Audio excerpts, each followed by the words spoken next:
महामहिम Shri Donald रामोत्तर, Guyana के राष्ट्रपति जी, भारत की विदेश मंत्री बहन सुषमा जी,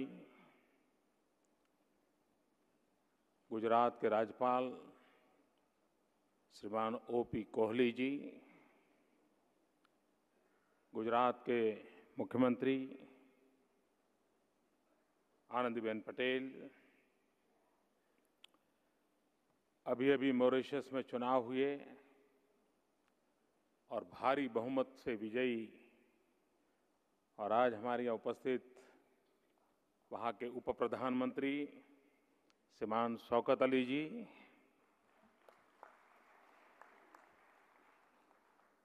अफ्रीका के विदेश मंत्री और जिनका भारत प्रेम आप उनके कपड़ों में भी आज दिखाई देता है,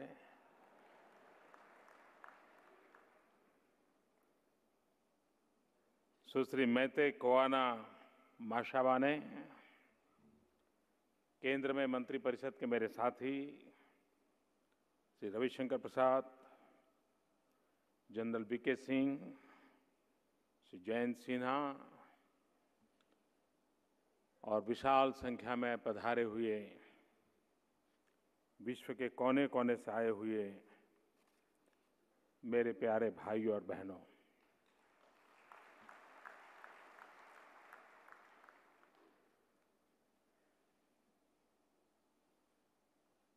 सौ वर्ष पहले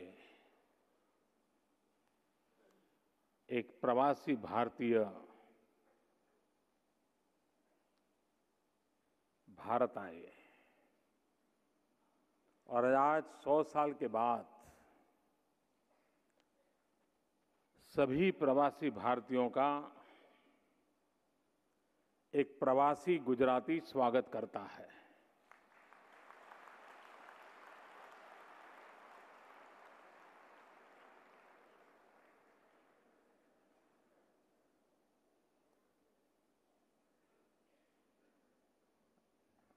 भारत के नागरिक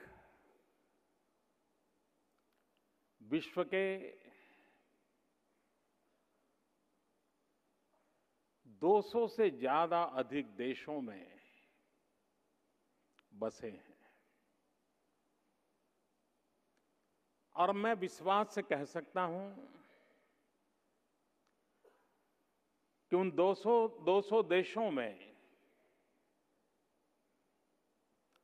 सिर्फ कोई एक भारतीय मूल का व्यक्ति वहां बसा ऐसा नहीं, वहां एक प्रकार से पूरा भारत बसा हुआ है।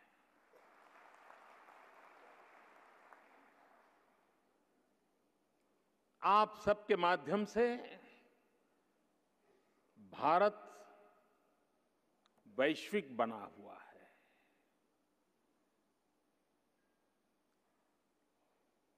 100-150 साल पूर्व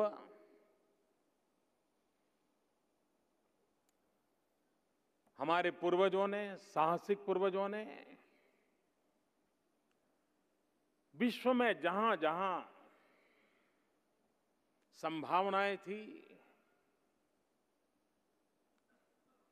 कुछ नया करने का उमंग था, गुलाम हिंदुस्तान में संभावनाएं नहीं थी, उन्होंने साहस जुटाया और साहस जुटा करके दुनिया के अनेक भूभाग में पहुंचे। सामुद्रिक यात्रा रहती थी, कठिन यात्रा रहती थी, कभी कभी लक्ष्य तक पहुंच भी नहीं पाते थे, लेकिन उनका ये प्रयास रहा कि अनजान जगह पे जाना और अपने कौशल्य के द्वारा, अपने सामर्थ्य के द्वारा, अपने संस्कारों के द्वारा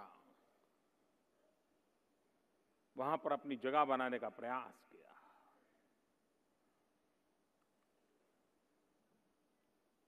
कुछ कालखंड ऐसा भी आया कि जब भारत के शिक्षित लोग, प्रोफेशनल्स जीवन में और नई ऊंचाइयों को पाने के लिए, ज्ञान वृद्धि के लिए, एक्सपोजर के लिए विश्व में गए। उन्होंने भारत की एक नई पहचान बनाई। लेकिन वो एक कालखंड था जब आप अपना प्राण प्रिय देश छोड़ करके, अपने स्वजनों को छोड़ करके, यार दोस्तों को छोड़ करके दुनिया किसी और छोर पर चले जाते थे। कभी साहसिक स्वभाव के कारण, तो कभी संभावनाओं को तलाशने के लिए, तो कभी अवसर खोजने के लिए। वो समय था, शायद ये जरूरी था। लेकिन मैं आप सबका स्वागत करते हुए विश्वास दिलाता हूं, जब हमारे पूर्वज गए थे संभावनाओं को तलाशने के लिए, अब भारत की धरती पर संभावनाएं आपका इंतजार कर रही है।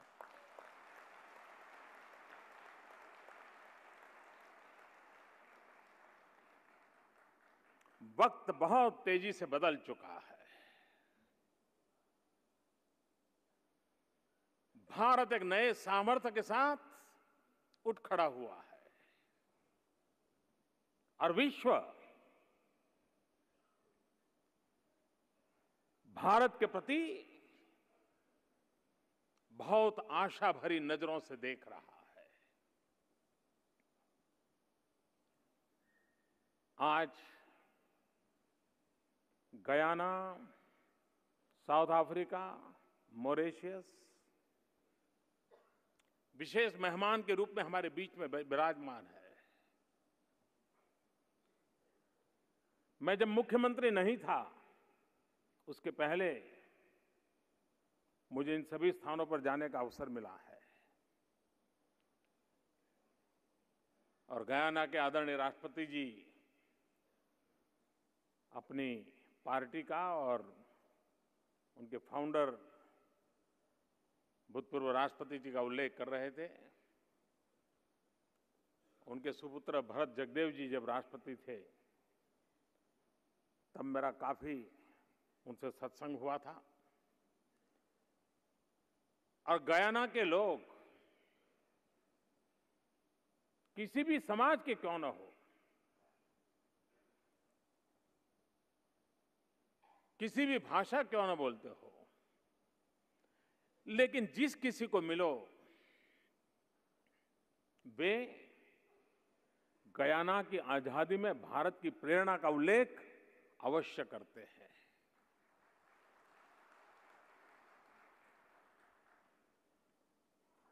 महात्मा गांधी 100 साल पहले साउथ अफ्रीका से चले थे और मातृभूमि की सेवा करने का सपना लेकर के भारत मां को गुलामी की जंजीरों से मुक्त कराने के लिए, मानवतावाद में विश्वास लेकर के इस धरती पर आए थे। वो निकले थे साउथ अफ्रीका से, आए थे हिंदुस्तान। आज साउथ अफ्रीका भी हमारे बीच मौजूद है, जहां से गांधी लौटे थे। और अफ्रीकन कांग्रेस का जन्म, अफ्रीकन नेशनल कांग्रेस का जन्म हुआ 8 जनवरी को हुआ था। आज 8 जनवरी है, आज ही का दिवस है। जबकि और तब उस समय महात्मा गांधी की दीर्घदृष्टि कैसी थी। उस समय गांधी जी ने अफ्रीकन नेशनल कांग्रेस के जन्म समय पर विश्व को जो संदेश दिया था, उस संदेश में एक विश्वास झलकता था। और उन्होंने कहा था कि ये नवजागरण का प्रेरणा बिंदु बन के रहेगा। ये बात उस समय महात्मा गांधी ने कही थी। आज भी मॉरिशस में 2 अक्टूबर कभी हमारे यहां जिस प्रकार से नहीं मनाई जाती होगी, वैसी 2 अक्टूबर आज भी मॉरिशस में मनाई जाती है। और मुझे सबसे पहले मॉरिशस में 2 अक्टूबर मनाने के लिए ही जाने का अवसर मिला था। और आज भी उनका जो, जैसे हमारे यहाँ गुजरात में महात्मा मंदिर अब इस प्रकार के कार्यक्रमों का प्रमुख केंद्र बना है, मॉरिशस में भी गांधी सभागृह ये सबसे बड़ा केंद्र बिंदु है। यानी हम देख सकते हैं कि कितना अपनापन। और आज शायद दुनिया में 70-80 देशों से भी ज्यादा देश होंगे जहां पर महात्मा गांधी की प्रतिमा लगी हुई है। अभी मैं कुछ दिन पहले ऑस्ट्रेलिया गया था, वहां पर भी मुझे सौभाग्य मिला महात्मा गांधी की प्रतिमा के अनावरण का। कहने का तात्पर्य यह है कि इस विश्व मानव की पहचान, ये युग पुरुष की पहचान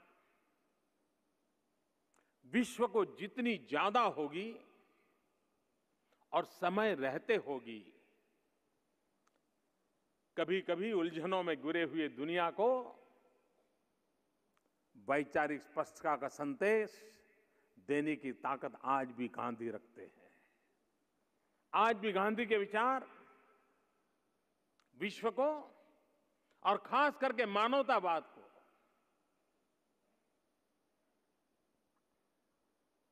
केंद्र में रख करके समस्याओं का समाधान कैसे हो सकता है, विकास की राह कैसे हो सकती है, आखिरी छोर पर बैठे हुए इंसान के जीवन में बदलाव कैसे आ सकता है, शायद गांधी से बढ़कर के चिंतन कहीं नहीं मिल सकता है। और हम सबका गर्व है, हमारे लिए सौभाग्य की बात है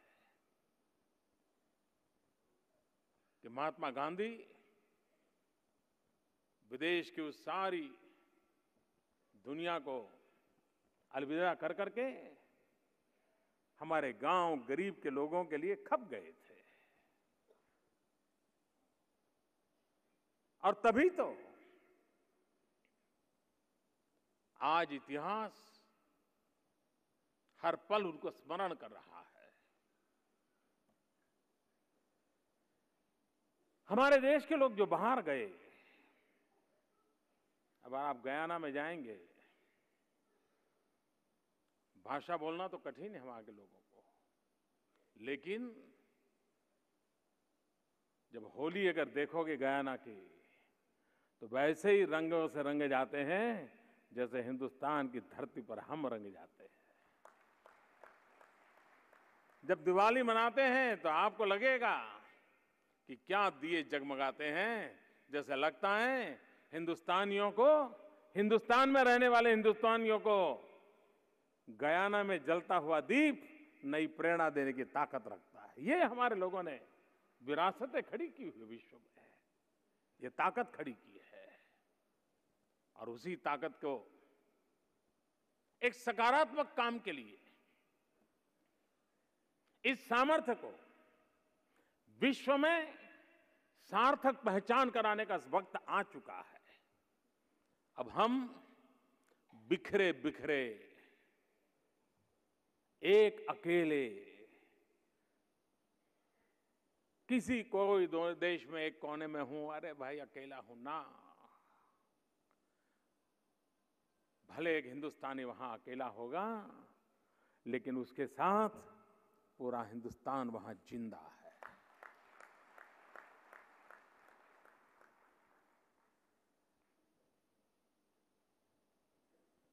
मैं एक नई जिम्मेवारी मिलने के बाद मुझे विश्व के 50 से अधिक राष्ट्राध्यक्षों से मिलने का सौभाग्य मिला है, बातचीत करने का मौका मिला है। और इतने कम समय में इतनी बड़ी मात्रा में करीब करीब विश्व के सभी प्रमुख देशों के लोगों से मिलना होना और उनसे जो बातें हुई हैं और खुले मन से बातें हुई है, उन बातों में मैंने पाया है कि दुनिया का समृद्ध समृद्ध देश हो तो भी और दुनिया का गरीब से गरीब देश हो तो भी हर किसी की नजर हिंदुस्तान पर है।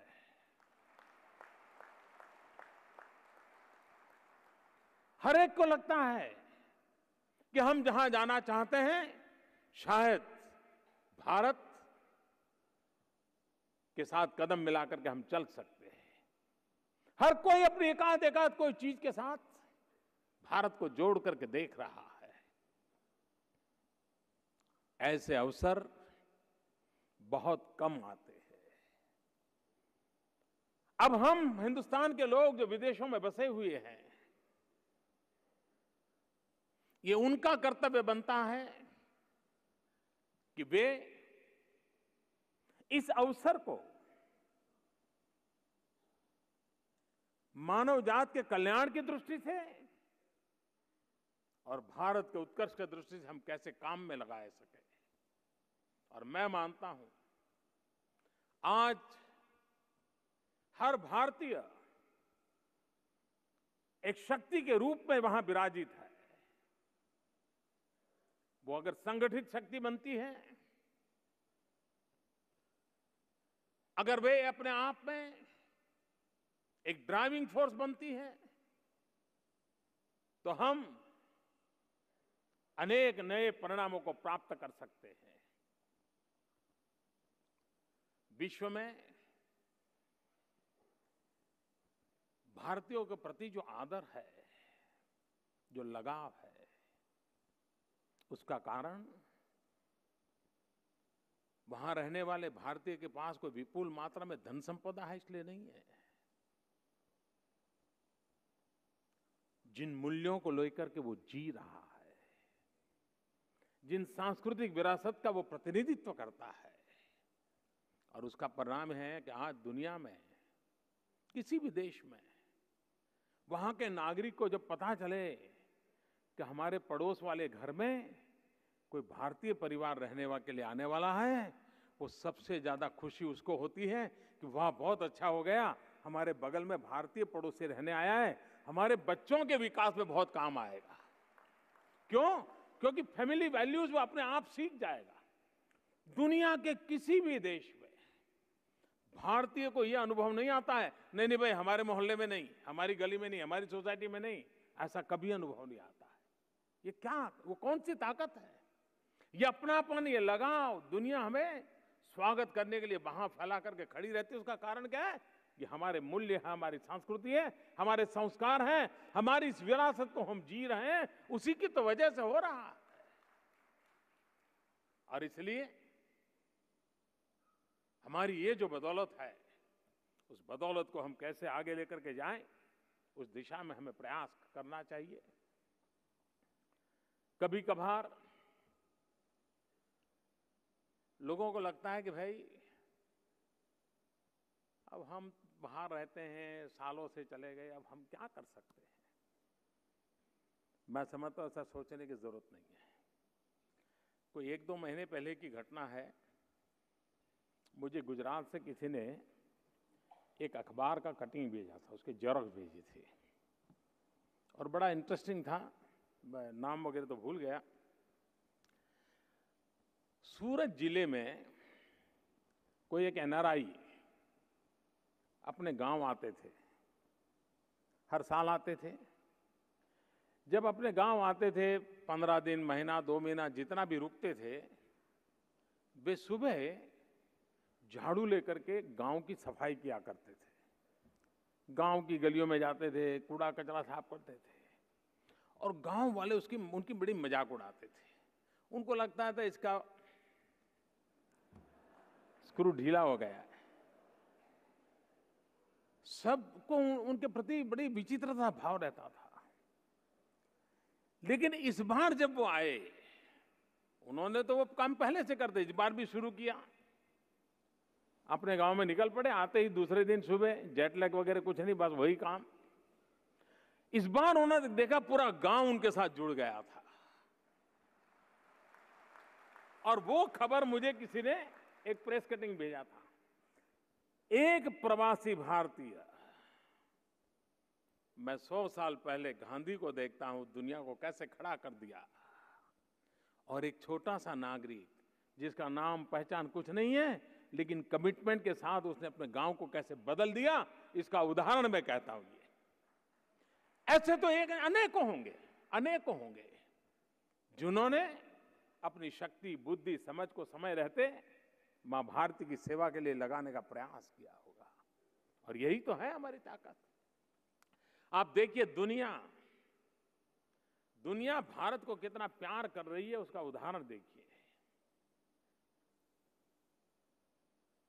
मुझे पहली बार यूएन में जाने का अवसर मिला। वहां मुझे भारत की तरफ से बोलना था। तो बोलते बोलते मैंने एक बात कही कि यूनाइटेड नेशन अनेक अंतर्राष्ट्रीय दिवस मनाता है, चिल्ड्रन डे मनाता है, विमेन डे मनाता है, नॉन वायलेंस डे मनाता है। क्यों न विश्व योगा डे बनाए, अंतर्राष्ट्रीय योग दिवस कैसे बने, ये मैंने वहां प्रस्ताव रखा। और यूनाइटेड नेशन के इतिहास की एक अद्भुत घटना घटी। 193 कंट्रीज है यूएन के member. Out of 193 countries, 177 countries ने को स्पॉन्सर के नाते उस प्रस्ताव का समर्थन किया।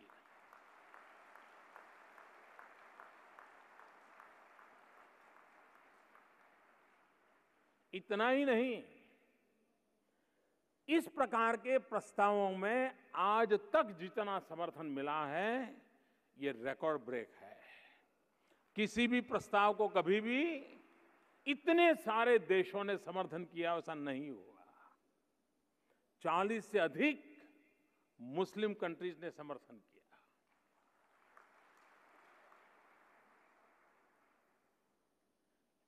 सामान्य रूप से इस प्रकार का प्रस्ताव पारित होने में उसकी प्रक्रिया बड़ी विशेष होने के कारण करीब करीब 2 साल लग जाते हैं।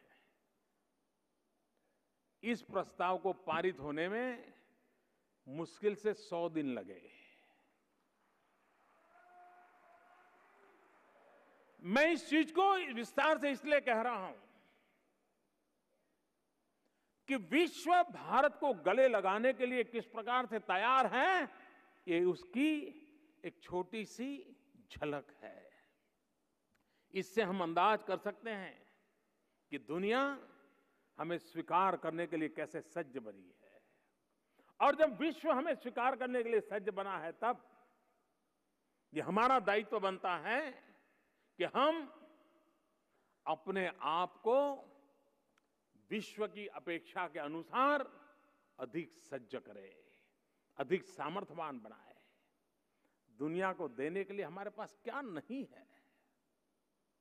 अगर आवश्यकता है तो हमारे भीतर एक विश्वास की आवश्यकता है, अपने पर भरोसे की आवश्यकता है। और आखिरकार महात्मा गांधी ने आजादी दिलाई तो इसी मंत्र से दिलाई थी कि उन्होंने हर हिंदुस्तानी के दिल में आजादी की आग भर दी थी, आत्मविश्वास भर दिया था। और झाड़ू लगाए तो भी आजादी के लिए करता हूं, बच्चों को पढ़ाएं तो भी आजादी के लिए करता हूं, खादी पहने तो भी आजादी के लिए कर रहा हूं, सेवा का कोई प्रकल्प करे तो भी मैं आजादी के लिए कर रहा हूं, ऐसा एक जन आंदोलन खड़ा कर दिया था। हम भी इस मानवतावाद की आज सबसे बड़ी जरूरत है, तब इन्हीं आदर्शों को लेकर के विश्व के सामने भारत एक आशा की किरण लेकर के बैठा है, तब अपने आप को सज्ज करने का प्रयास हमारे लिए बहुत बड़ी आवश्यकता है। ये प्रवासी भारतीय दिवस जब अटल बिहारी वाजपेयी जी प्रधानमंत्री थे, तब 2003 में प्रारंभ हुआ और निरंतर चल रहा है। लेकिन बीच में थोड़ा थोड़ा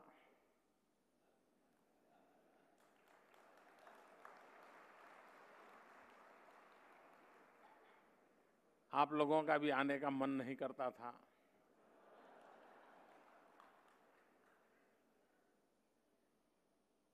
बहुत कम लोग आते थे। कुछ लोग इसलिए आते थे कि आना पड़ता था।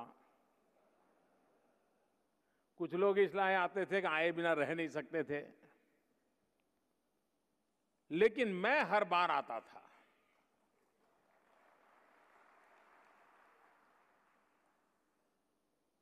और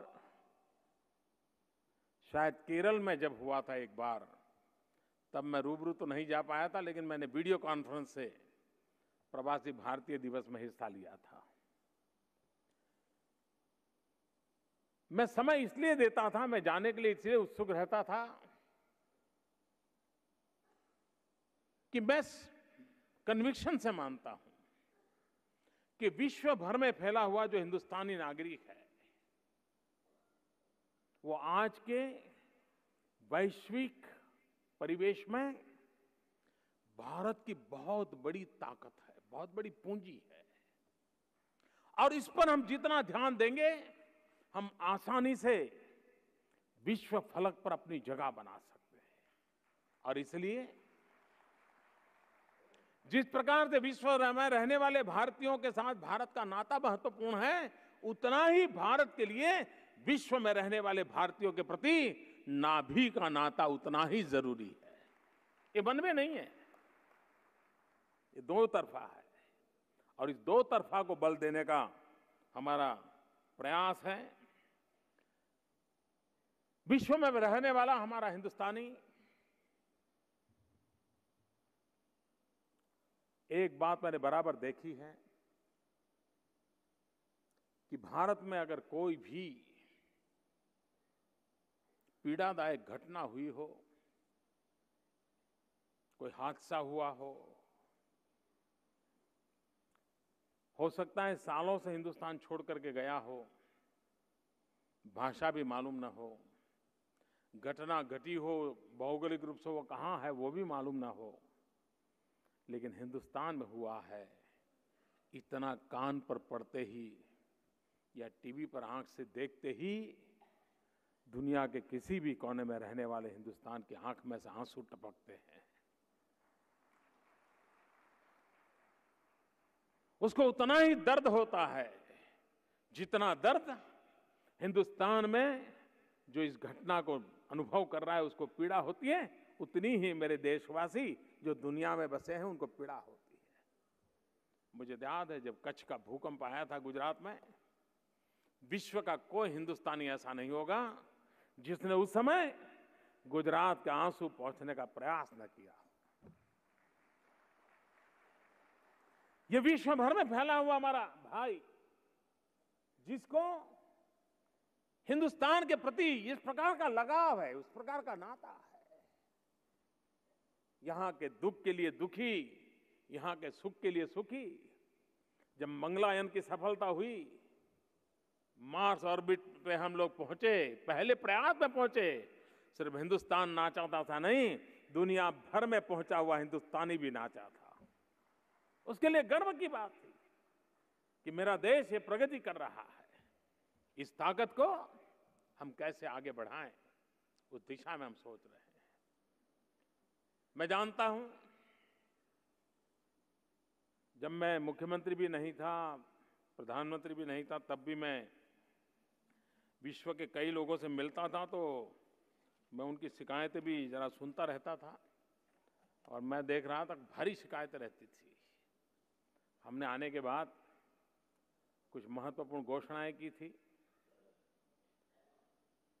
जब मैं विदेश प्रवास में था, तो चाहे ऑस्ट्रेलिया हूं, चाहे फिजी रहा, चाहे अमेरिका गया,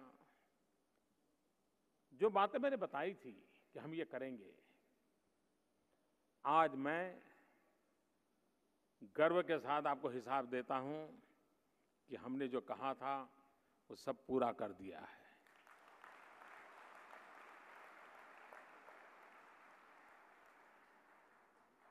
हमने कहा था पीआईओ कार्ड होल्डर को आजीवन वीजा दिया जाएगा, वो काम हो चुका है। अब आपको एम्बेसी के चक्कर काटने की जरूरत नहीं पड़ेगी। दूसरी एक समस्या थी, वो क्यों थी वो अभी भी मेरे समझ में नहीं आता है। जो पीआईओ कार्ड होल्डर जो थे और भारत में आकर के रहते थे, तो हर सप्ताह उनको पुलिस स्टेशन जाना पड़ता था, कुछ सिखाने के लिए नहीं, हाजिरी लगानी पड़ती थी।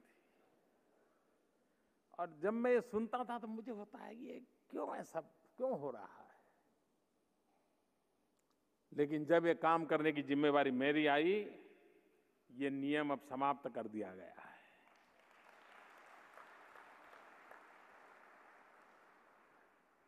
ये एक स्वाभिमान का विषय है, सम्मान का विषय है।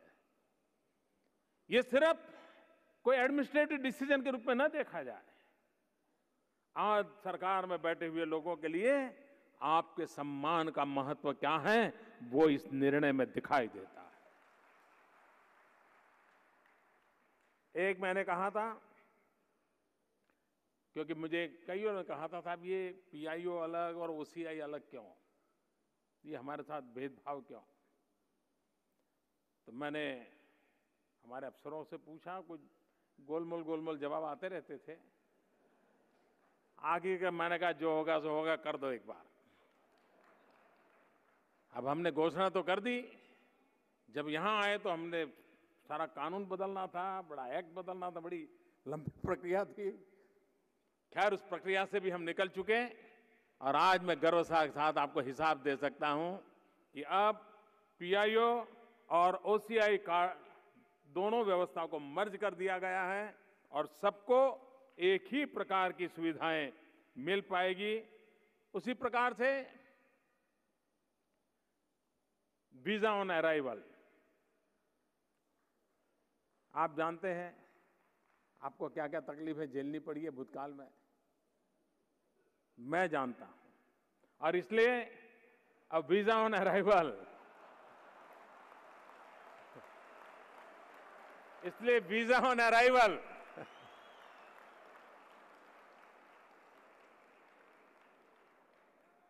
आपके लिए ये सुविधा कर दी गई है। करीब दुनिया के 43 कंट्रीज को इसका बेनिफिट ऑलरेडी हमने कर दिया है।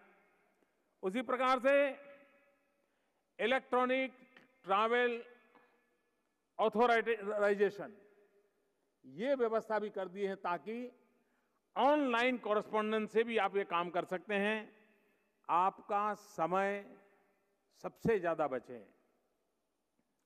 और हमारी एम्बेसी एक प्रकार से आपके लिए सर्वाधिक उपयोगी हो, उस दिशा के महत्वपूर्ण कदम इस सरकार ने ऑलरेडी उठा लिए हैं।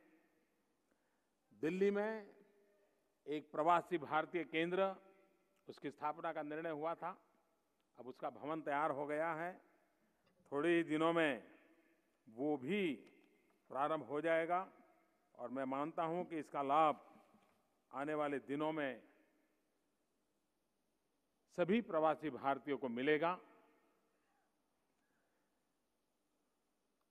कुछ लोगों को लगता है कि प्रवासी भारतीयों के साथ ये जो मेल मिलाप है कुछ अपेक्षाओं के से है। मैं समझता हूं ये अपेक्षाओं के लिए नहीं है। अपनों से मिलना यही अपने आप में एक ताकत होती है। मिल बैठ करके एक दूसरे के सुख दुख बांटना, ये भी अपने आप में एक बहुत बड़ी ऊर्जा का केंद्र बन जाता है। और इसलिए ये हमारा मेल मिलाप, उसकी अपनी एक विशेषता है। और अब तो युवा पीढ़ी जो कि जिनका जन्म ही वहां हुआ, सेकंड जनरेशन थर्ड जनरेशन है, वे युवक भी इन दिनों बहुत बड़ी मात्रा में शरीक होते हैं, क्योंकि उनको भी भारत के लिए कुछ न कुछ करने की उमंग रहता है। जिनके मन में कुछ करना है उनके लिए बहुत कुछ है,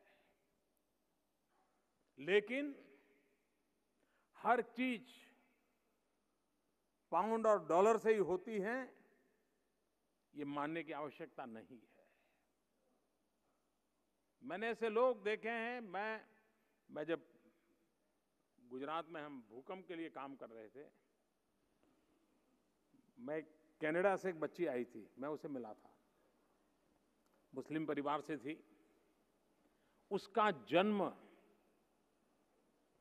शायद अफ्रीकन कंट्रीज में हुआ और बाद में वो परिवार उसका कनाडा में शिफ्ट हुआ था।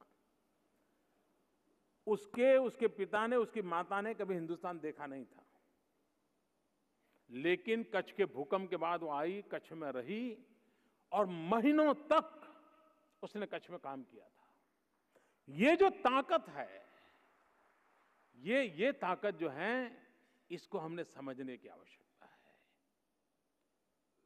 हमारे पास ज्ञान है, हमारे पास अनुभव है, हमारे पास एक विशिष्ट परिस्थिति में काम करने का एक्सपोजर है, हम एक अलग प्रकार के डिसिप्लिन से गुजरे हुए लोग हैं। ये वो चीजें हैं जो हम अपने यहां इंजेक्ट कर सकते हैं, इसको ला सकते हैं, और हमारे रहते हुए कुछ समय अपने लोगों के साथ बिता करके हम इन चीजों को कर सकते हैं, और ये भी देश की बहुत बड़ी सेवा होती है। इन दिनों स्वच्छ भारत का एक अभियान चलाया है, लेकिन एक बहुत बड़ा महत्वपूर्ण काम जो मैं जानता हूं आप सबके दिलों में भी वो उतनी ही ताकत रखता है, आपके दिलों को भी छूने के लिए उस बात में उतना ही सामर्थ्य है, और वो है मां गंगा की सफाई।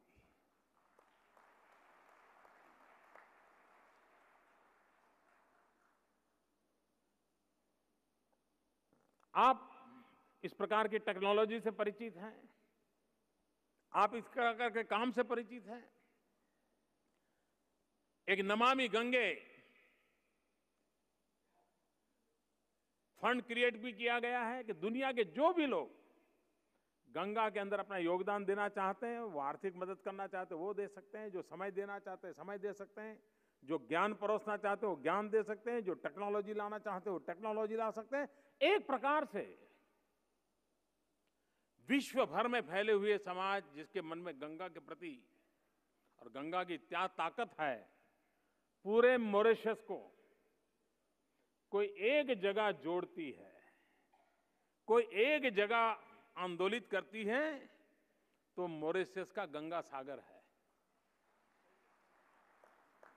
तालाब तो मॉरिशस के लोगों ने खुद बनाया है, तालाब है, लेकिन गंगा जी से लेकर के वहां जाकर के जल डाला, जल तो थोड़ा ही डाला, लेकिन उन्होंने उसमें से एक भाव जगत पैदा किया कि ये गंगा का प्रतिनिधित्व करती है। और आज भी शिवरात्रि का मेला देखो या पूरे मॉरिशस के मूल भारतीयों को जोड़ने का कोई एक जगह है तो वो गंगा सागर है। हिंदुस्तान से दूर गंगा नाम से बना हुआ एक तालाब भी पूरे मॉरिशस को सांस्कृतिक विरासत जगाने की प्रेरणा दे सकता है। और जब शौकत अली जी को सुनोगे तो आपको पता चलेगा कि किस प्रकार से उसने वहां के जीवन को बदला है। तो ये तो मां गंगा 2500 किलोमीटर लंबी, हिंदुस्तान की 40% जनसंख्या जिसके साथ सीधी सीधी जुड़ी हुई है। और मेरे लिए गंगा की सफाई जिस प्रकार से एनवायरमेंट का विषय है, गंगा की सफाई श्रद्धा का विषय है, गंगा की सफाई सांस्कृतिक विरासत का विषय है, उसी प्रकार से गंगा की सफाई उन 40% उस भूभाग में रहने वाले भाइयों बहनों की आर्थिक उन्नति का भी प्रतीक बन सकता है। और इसलिए उस काम को हमें करना है। और जिन राज्यों से मां गंगा गुजरती है, वहां पर आर्थिक उन्नति के लिए हम जितना करें उतना कम है। चाहे उत्तर प्रदेश हो, बिहार हो, झारखंड हो, उत्तराखंड हो, पश्चिम बंगाल हो, ये सारा इलाका है जहां पर आर्थिक उन्नति की बहुत संभावनाएं पड़ी है। और उस संभावनाओं को तराशने के लिए मां गंगा एक बहुत बड़ा केंद्र बिंदु बन सकती है। गंगा के किनारे पर विकास हो सकता है। 120 से ज्यादा शहर है गंगा के किनारे पर, 6000 से ज्यादा गांव है, 2500 किलोमीटर लंबा है।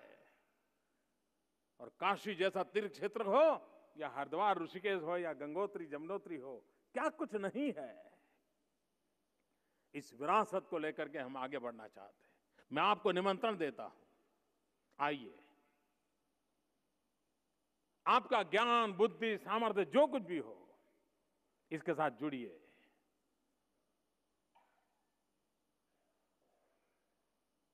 जो एनवायरमेंट में विश्वास करते हैं उनके लिए भी वहां भरपूर काम है। जो इंक्लूसिव ग्रोथ में विश्वास करते हैं उनके लिए भी भरपूर काम है। जो रूरल डेवलपमेंट में विश्वास करते हैं उनके लिए भी भरपूर काम है। जो एडवेंचर चाहते हैं उनके लिए भी भरपूर काम है। मां गंगा सबको समेटे हुई है। उस मां गंगा से जुड़ने का अवसर मतलब हजारों साल के सांस्कृतिक धारा के साथ जुड़ने का अवसर है। उस अवसर को हम लें और उसी का हम उपयोग करें, ये मैं आपसे प्रार्थना करता हूं। मैं आज भारत ने विकास यात्रा पर कहां से कहां पहुंच रहा है, किस तेजी से बढ़ रहा है, उसके लिए आपका समय नहीं लेना चाहता, क्योंकि 11 तारीख को मैं एक दूसरे अवसर पर फिर से इसी सभागृह में आ रहा हूं। उस समय में काफी विस्तार से बातें करनी होगी, क्योंकि आर्थिक विषयों से जुड़ा हुआ वो कार्यक्रम है। लेकिन मैं चाहता हूं कि आपकी शक्ति और सामर्थ्य, हमारे यहाँ शास्त्रों में एक बहुत ही बढ़िया श्लोक विदेश में रहने वाले लोगों के लिए है, बड़ा अच्छा है, इसलिए मैं उसका यहाँ जिक्र करना चाहता हूं। शास्त्र कहते हैं, यस्तु संचरते देशान सेवते यस्तु पंडितान, यस्तु संचरते देशान सेवते यस्तु पंडितान, तस्य विस्तारिता बुद्धि ही तैल बिंदु रिवांभसी। उसका सीधा मीनिंग ये है कि जो विश्व में भ्रमण करता है वो इतना ज्ञान और अनुभव अर्जित करता है, और वो ज्ञान अनुभव इतना पैना होता है, इतना ताकतवर होता है कि कितना ही गहरा समंदर क्यों न हो, पानी का कितना ही बड़ा सागर क्यों न हो, लेकिन उस पर एक तेल बिंदु पड़े तो जिस प्रकार से वो उस पर प्रभावी हो जाकर के फैल जाता है, ये विश्व भर में भ्रमण करने के पाया हुआ ज्ञान भी उतना ही ताकतवर होता है, ये मंत्र कह रहा है। और वो ताकत के धनी आप है, वो ताकत के धनी आप है। उस ताकत का उपयोग मां भातृ की सेवा के लिए कैसे लगे, आने वाले दिनों में भारत जो विकास की नई ऊंचाइयों को पार कर रहा है, आप भी उसके साथ जुड़िए। इस महान सांस्कृतिक विरासत से विश्व को परिचित कराइए, और जिस मंत्र को लेकर के हमारे पूर्वजों ने विश्व की कल्पना की थी, हम ही तो लोग थे जिन्होंने सबसे पहले विश्वास से कहा था, वसुधैव कुटुंबकम, होल वर्ल्ड इज फैमिली। पूरे विश्व को जिसने परिवार माना है वो हमारा डीएनए है, वो हमारी संस्कृति है। उस पूरे विश्व को जिसने परिवार माना है, उसका ये दायित्व बनता है कि मानवतावाद के विषय को लेकर के पूरे विश्व में हम एक ताकत के साथ पहुंचे। फिर एक बार मैं गयाना के राष्ट्रपति जी हमारे बीच आए, उनका स्वागत करता हूं, उनका आभार व्यक्त करता हूं। साउथ अफ्रीका की विदेश मंत्री हमारे बीच आई, मैं उनका भी स्वागत करता हूं, उनका अभिनंदन करता हूं। और मॉरिशस के उप प्रधानमंत्री जी हमारे बीच आए, मैं उनका भी आभार व्यक्त करता हूं।